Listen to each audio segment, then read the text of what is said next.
It's been about a week since we have looked into anything in Antarctica, and in today's video I would like to share with you some things that I have found up here in the what they call Antarctic Peninsula.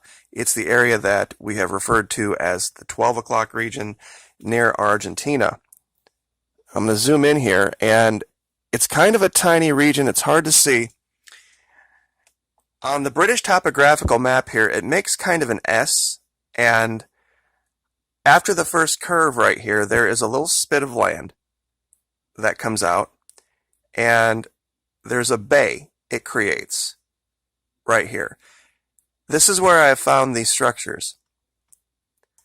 Now over here at Google Earth Pro, you have to be in the 2012 historical layer.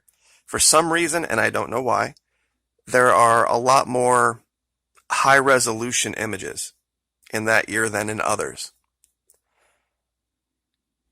Also, it's going to be very important to find these and see them properly, that you change the aspect of your camera. Now over here, once you download Google Earth Pro, you will see these two discs in the upper right.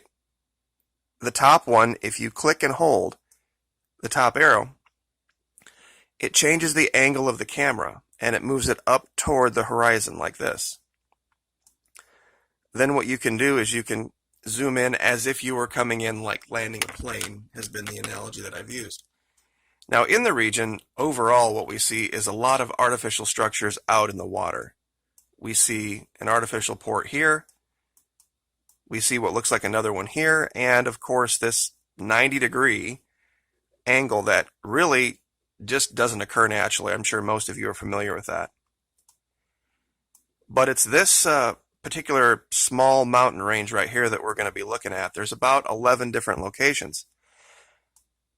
Now the first thing right off the bat that caught my eye was this. These shadows. This over here, that's a pretty steep mountain, but you could make the argument, okay, that's a mountain. Over here, this looks like the Washington Monument. This does not look natural. This looks like some type of an obelisk that, whatever it is, has been scrubbed or covered. They are very good at this. They just forgot about the shadows, because I don't think they thought anyone was going to be using all three of these tools simultaneously, using high resolution, time, and aspect to find things. And they might not even know it's there. Now over here, I labeled this the best as I could, because when you look at it, there's really no other clear explanation for it, and you've got to get in real close to see this. We have clearly what looks like a doorway outlined in light, and what looks like some type of a human-ish type figure next to it. And this is all on the shadow side of the mountain. So why this would be showing up in light, I do not know in this image.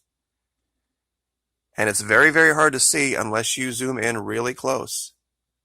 But once you do, you see it and you can't unsee it.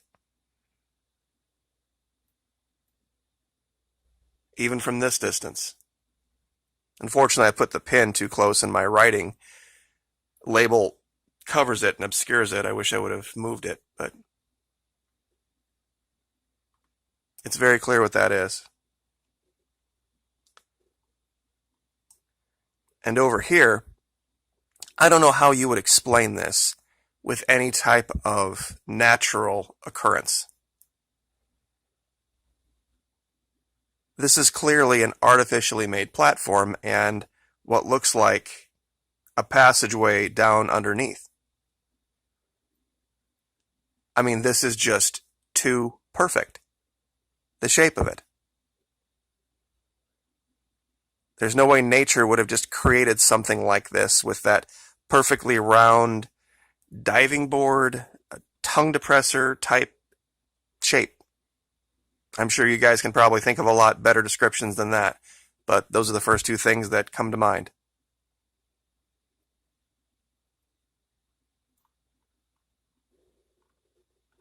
As we zoom out, we're going to move over this direction. And once again, aspect is everything.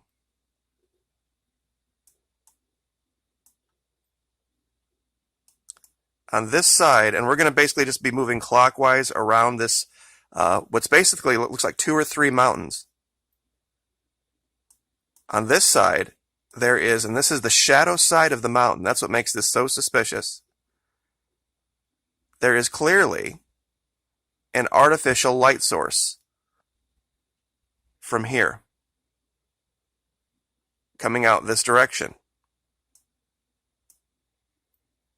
Because all this is dark all the way around it, and then for some reason, this part here is bathed in light. And you can see over here, you know, this is the natural light. This looks very, very different. And like I said, I'll give you all of these locations. You can go to Google Earth Pro for yourself, and you can look at this stuff for yourself. I haven't photoshopped anything. I haven't artificially created anything. You can find this stuff for yourself. It's all there. There's also, as we move around here, you're going to see this, what looks like gold or copper coming through the snow. I can't tell which.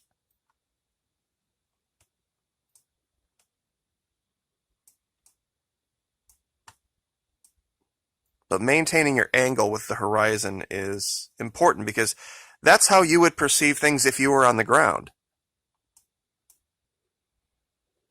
Now, I know this might be pareidolia.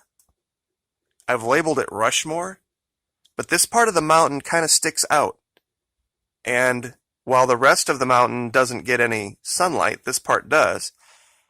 And I think you can see the facial structures. You have a beard, a mouth, a nose, an eye, a forehead. I mean, it's 5 different structures that all kind of correlate. And if we did it, who's to say they didn't? I mean, we carved 4 giant faces into the side of a mountain in the Dakotas.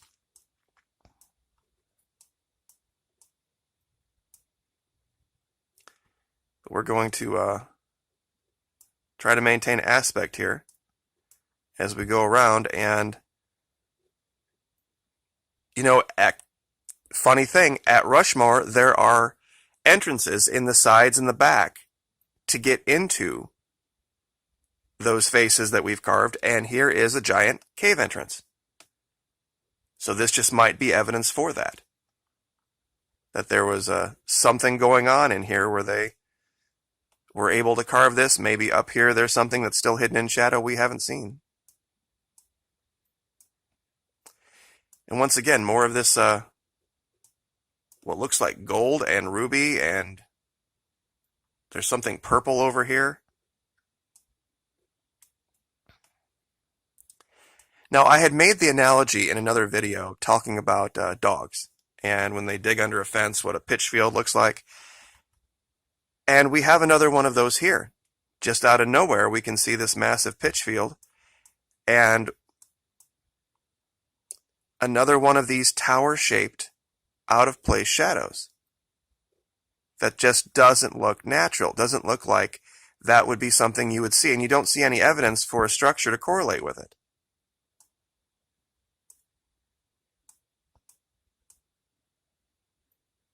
And over here, there is this weird, totally unnatural shadow. This clearly cannot possibly be something that nature created just by looking at the shape of it. And we have an entrance near this that is, we can see a 90-degree angle for. And we know those don't occur in nature. So any one of these events right here that I've just described by itself probably isn't evidence of anything. But when you look at all 4 of them together as a whole, it's definitely evidence of something.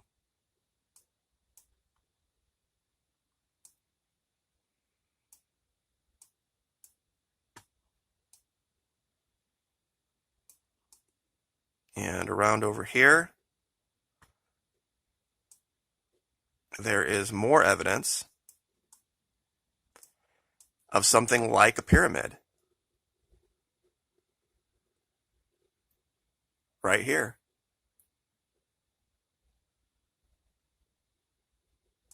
And more of this, whether it's copper, whether it's gold, whatever it is, I'm not sure, but it's coming through the snow and the camera is picking it up. The satellite camera, that is.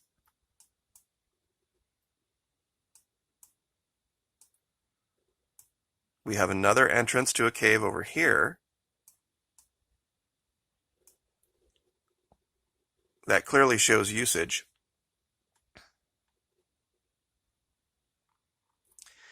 And I think we might have, let's see, two more things. Another underground artificial light source. Let me get the camera right.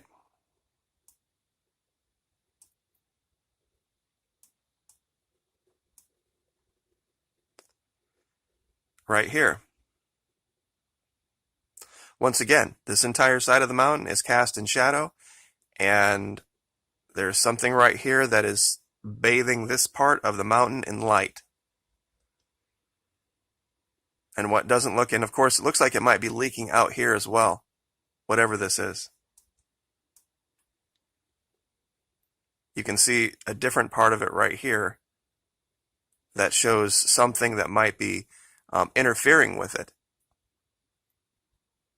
That shows clearly the light source is not the sun. It's not coming from the things that are causing this shadow. And I think the last thing we have here is these entrances. What look like what might be three. One here, here, and up here. The way this is carved out, and when you put it in context of everything else just in this very tiny area, I think we can see evidence that there is life. There is something going on here, and it doesn't look like modern man, because we've seen modern man operate in Antarctica. We've seen the buildings, we've seen the trails. This is very, very different. So anyway, we're at 12 and a half minutes. That's usually about as long as I like to go. But like I said, I will put all of the coordinates down in the description. Google Earth Pro 2012. Make sure your aspect layer is right, and you'll be able to see this for yourself. Have a great weekend. Like, share, subscribe, and we'll see you next time.